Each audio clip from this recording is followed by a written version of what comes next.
There's a old adage that says, "Do not throw the baby out with the bathwater." We've all heard this expression, meaning that though the bathwater gets dirty, murky, and needs to be drained, such as there being problems in our lives, in our relationships, our work career,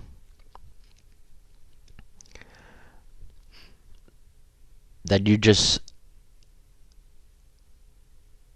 don't throw out the good things with it as well.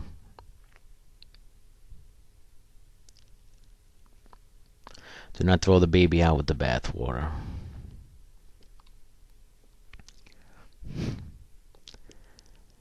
Because really, who in their right mind would allow a baby to go down the drain, right?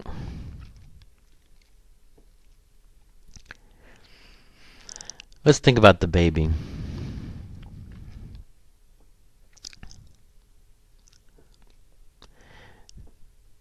If you are like most human beings, you've held a baby. You've embraced that baby. You look at its innocence, its eyes of wonder, his or her eyes of curiosity,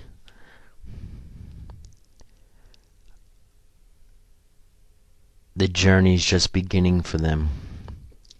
The innocence, the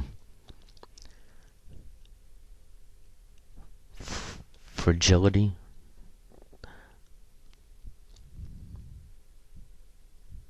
how fragile. You make sure that baby's safe because you know a lot of ways it's helpless. It is helpless. But you enjoy that innocence.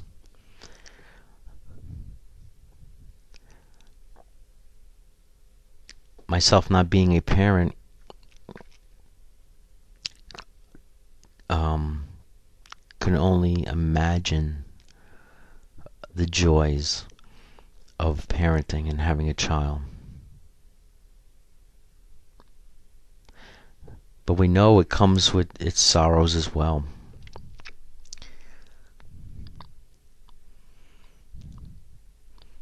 Maybe a child becomes sick. A child struggling with, when they get older, their self-esteem, peer pressure, rebellion stage. And the parent still loves that child. Would not throw that child out just because of some struggles and trials.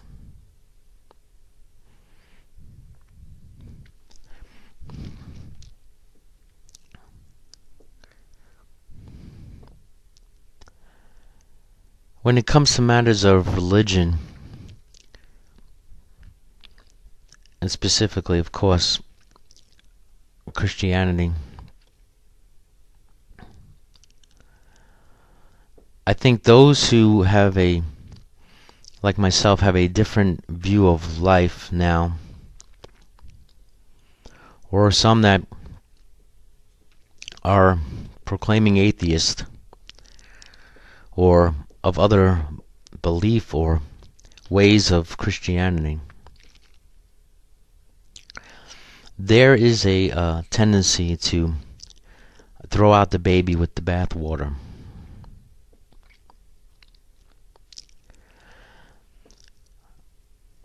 But at the same token, those who are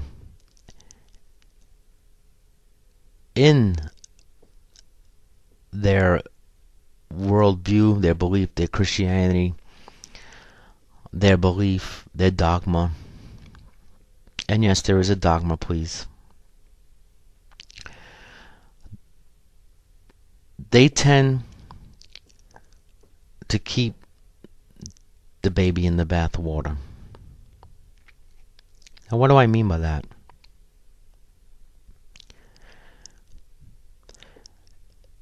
It's very hard to take what is of worth out of a belief system and to leave behind that which is no good anymore, the dirty, murky waters, the things that are defy reason, defy compassion, love.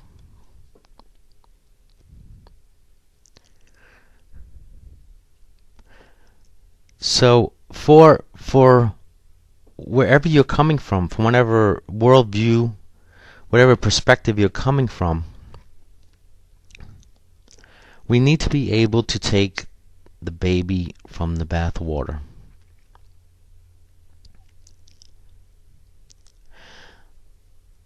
I can embrace teachings of Jesus Christ that help my life become abundant, fulfilling, not only ways for myself, but in ways I see others.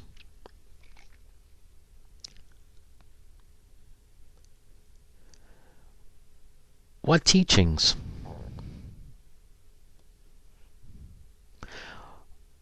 What babies do I take from the bathwater of what is expressed in the Bible?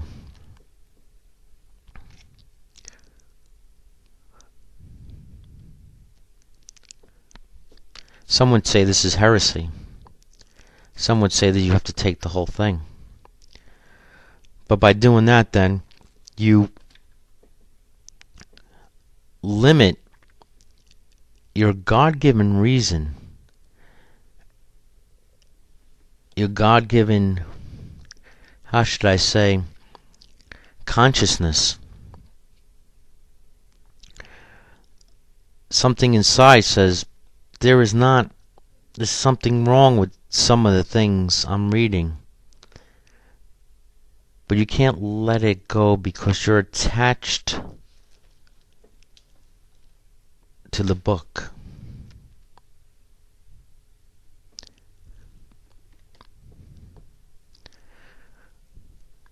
I like to say a lot of times that we need to look beyond the binder. Even as I'm reading this, I need to look. Is this helpful? Does it give me insight?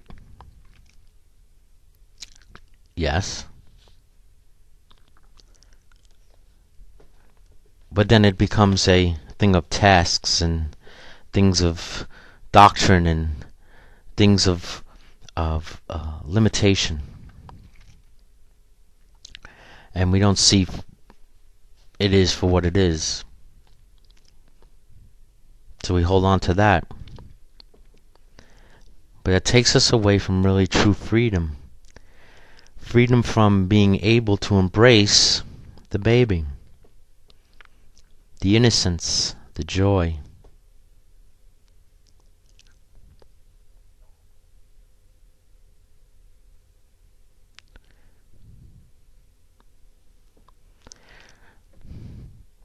That's why I always say that it comes to Jesus' teachings.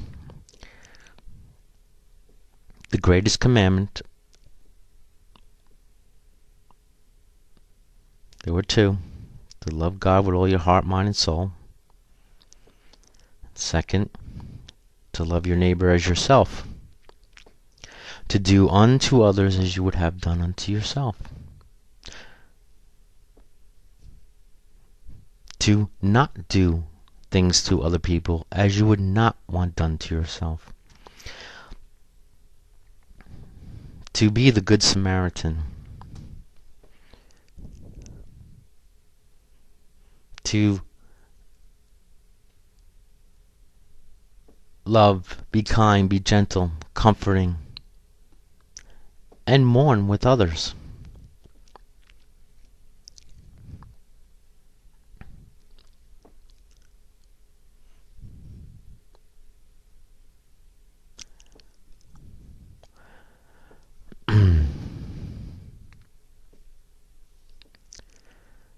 If you're a Christian, or of one of an, maybe you're a stout Orthodox Jewish person, or a fundamental Muslim, you need not fear to throw the bathwater out. It's okay. Embrace that which is just good.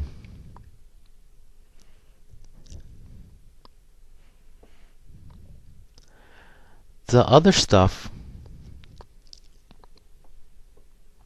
that's what divides us all.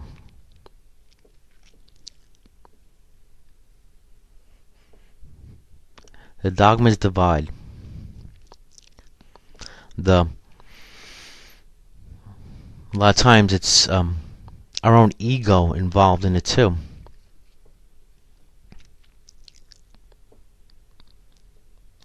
It's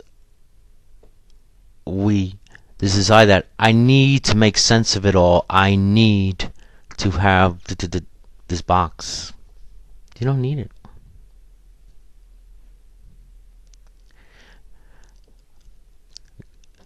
God is more loving and merciful than that. Any idea of that you or I may have any concept of God, supernatural source, universe, still finite. Are you going to tell me you have an infinite mind? In the respect of all knowing everything.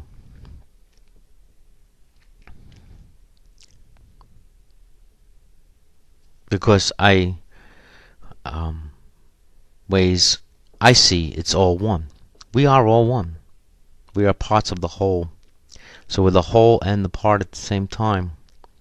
So in that sense, yes, we are infinite.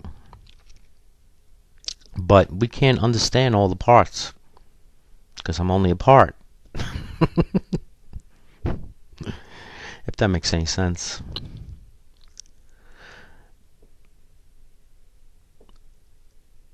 But when part of you says and knows inside, there's something wrong here about certain beliefs that I'm holding on to. They don't seem moral. They don't seem just. It doesn't seem like the character of a God.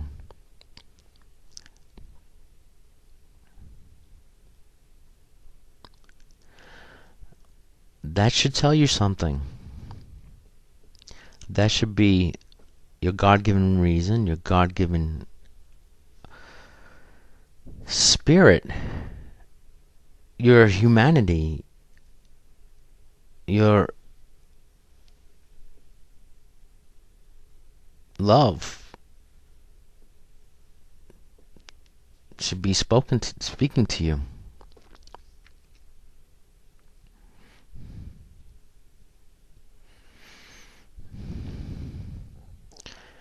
I think when we take and embrace the baby out of the bathwater,